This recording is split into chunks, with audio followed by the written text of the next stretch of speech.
श्रां श्रीं श्रों सा चंद्रमसे नमः।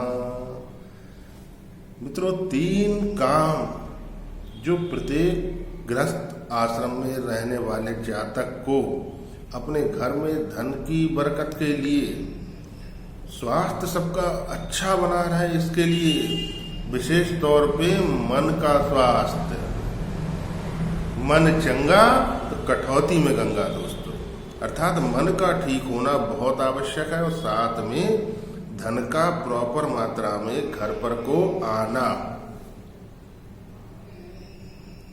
यही 2 चीजें मनुष्य को सुख प्रदान करती हैं।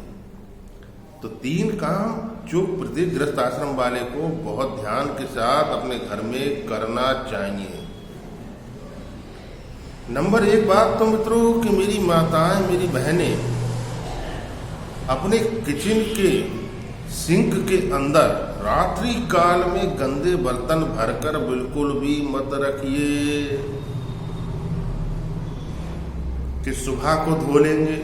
बहुत सारी मेरी बहनें रात में ही सारे बर्तन साफ करके रख देती हैं, लेकिन बहुत सारी मेरी बहनें थक हार जाती हैं दिन भर काम करने के बाद, तो सोचती हैं कि सुबह को जब उठेंगे तब इन बर्तनों को धो लेंगे।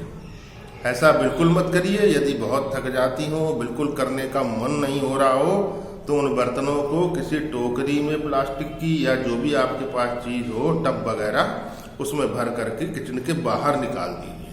किचन के अंदर मत छोड़िए कोई भी गंदा बर्तन, बिल्कुल मत छोड़िए। किचन मित्रों बहुत अच्छा वाला हमारा मंगल होता है, और यदि जातक ऐसा काम लगातार किसी के घर में होता रहता है, गंदे बर्तन रात में सिंक में भर दिए जाते हैं, तो उस जातक का मंगल भी खराब होता है और साथ में चंद्रमा भी डूबने लगता है स्याही में। फिर ऐसे घर के अंदर विशेष तौर पर पति पत्नी के बीच कलेश की स्थिति उत्पन्न होने लगती है। बहुत ध्यान देने की बात है, आम रोजमर्रा की बात है, किंतु बहुत गहरा असर पड़ता है। आप इसको अपनाकर देख लीजिए, कुछ दिन असर आपको खुद ही दिखने लगेगा। दूसरा नियम मित्रों, कपड़ों को शरफ या किसी भी चीज में भिगो करके गंदे कपड़ों को रात में बिल्कुल भी ना छोड़ें। यदि कपड़े दिन में नहीं धो पा रहे हैं, आपने भिगो दिए हैं, तो उनको निकाल करके बाहर रख दीजिए, सुबह धुल जाएंगे। यानी पानी गंदा नहीं होना चाहिए, जल रात भर गंदा नहीं होना चाहिए, क्योंकि गंदे कपड़ों का सारा जो मैल है वो जल के अंदर आ जाता है और वो जल दूषित जहर के समान हो जाता है। बहुत सामान्य सी किंतु बहुत गहरी बात है दोस्तों।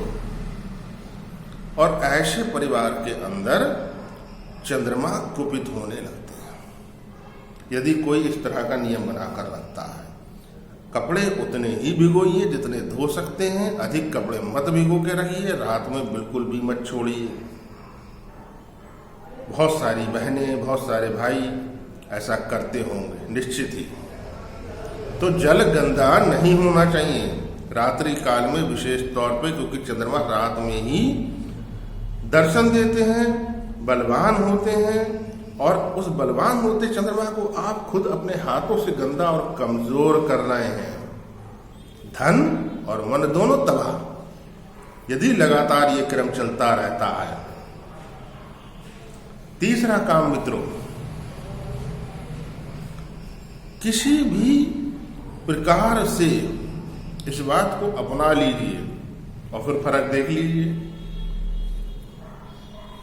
कि जो टैंक होता है हमारा, जिसमें कि वाटर हम लोग इकट्ठा करके रखते हैं, जल इकट्ठा करके रखते हैं, वही तो हमारे लिए एक प्रकार से धन का स्रोत है, धन का कुआं है।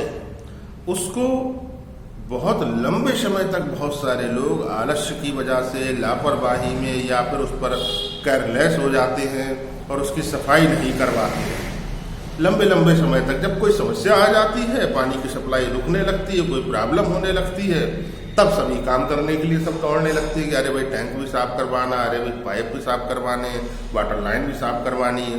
किंतु ये नियम बना लीजिए मित्रों कि महीने में एक बार टैंक की अच्छे से सफाई अवश्य हो। और ध्यान एक बात का रखना है कि बहुत बार टैंक साफ करने व्यक्ति आता है, यदि कोई बाहर का व्यक्ति बुलाया जाता है तो वो टैंक के अंदर उतर जाता है। ये काम कभी नहीं होना चाहिए। आप शनि को देखिए, साफ सफाई करने वाले शनि के कारक होते हैं। जितने भी सफाई कर्मचारी होते हैं, चाहे वो सड़कों पर झाड़ू लगाते हों, चाहे है ना कूड़ा उठाने वाले हमारे भाई बंधु हों, या फिर ये प्लम्बर वगैरह, साक्षात शनि को आप अपने जल के कुएं में उतार रहे हैं, अर्थात खुद ही अपना चंद्रमा आप बिल्कुल खराब कर रहे हैं। बिल्कुल कभी मत करिए ऐसी गलती दोस्तों। और कई बार मैंने ये भी देखा है कि कुछ मेरी बहनें अपने छोटे छोटे बालकों को, यानी कि 10 साल 8 साल 12 साल का कोई बालक है ना, टैंक को खाली करके उसके अंदर उस बच्चे को उतार देते हैं और खड़े हो जाते, कहते हैं ऐसे ऐसे साफ करिए। ये भी काम बिल्कुल नहीं करना है दोस्तों, क्योंकि वो साक्षात केतु होता है छोटा बच्चा, और केतु चंद्रमा को ग्रहण लगाता है, राहु सूर्य को ग्रहण लगाता है। ये 3 काम अवश्य ही ध्यान पूर्वक इन पर अपना ध्यान दीजिए। ये 3 काम नहीं होने चाहिए, कतई नहीं होने चाहिए। चंद्र मंगल साक्षात लक्ष्मी नारायण होते हैं मित्रों, और आप अपने लक्ष्मी नारायण को स्वयं ही डिस्टर्ब कर रहे हैं। जिस वक्त आपके वर्ष फल में चंद्रमा और राहु और केतु खराब जगह पर आकर बैठेंगे, खराब फल देने पर बैठेंगे, अष्टम में बैठेंगे आकर, या पंचम में बैठेंगे आकर, या चतुर्थ में बैठेंगे, लगन में बैठेंगे, द्वादश में बैठेंगे, तब ऐसी क्रिया बहुत भयानक असर देती है। मेंटल डिस्टर्बेंसेस ऐसे घर में होने लगते हैं लोग। स्त्रियां विशेष तौर पे दाम्पत्य जीवन में कलह कलेश, मंगल डिस्टर्ब हो रहा है। मंगल का डिस्टर्बेंस होना अर्थात स्वास्थ्य में विकार आना, और साथ में मानसिक स्वास्थ्य में विकार आना, साथ में जो पति पत्नी के प्रेम संबंध होते हैं, है ना, जीवन की इस फुलवारी में, है ना, आग लगा देता है खराब मंगल। ऐसा बिल्कुल नहीं करना है दोस्तों। ये 3 काम बिल्कुल नहीं करने हैं। टैंक को तो साफ करिए, किंतु खड़े होकर ऊपर से कोई डंडा आदि कपड़ा आदि बांधकर उससे करवा दीजिए, या खुद कर लीजिए। कोई व्यक्ति उसमें बिल्कुल ना उतरे, ना कोई बालक उतरे, ना कोई सफाई कर्मचारी।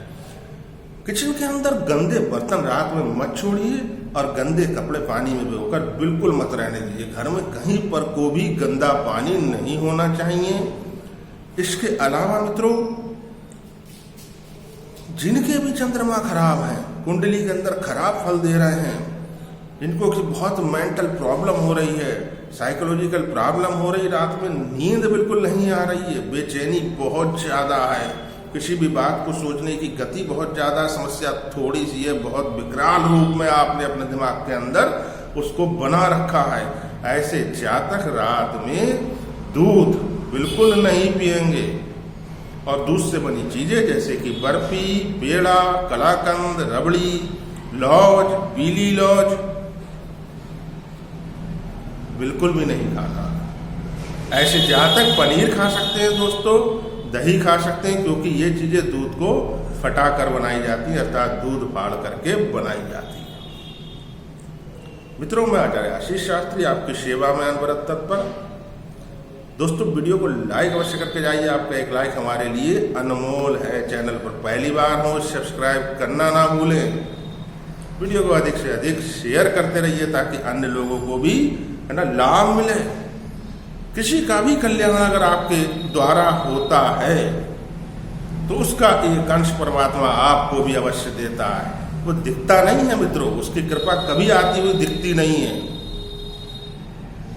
किंतु हमको महसूस होती है अपने जीवन में। जय श्री राम।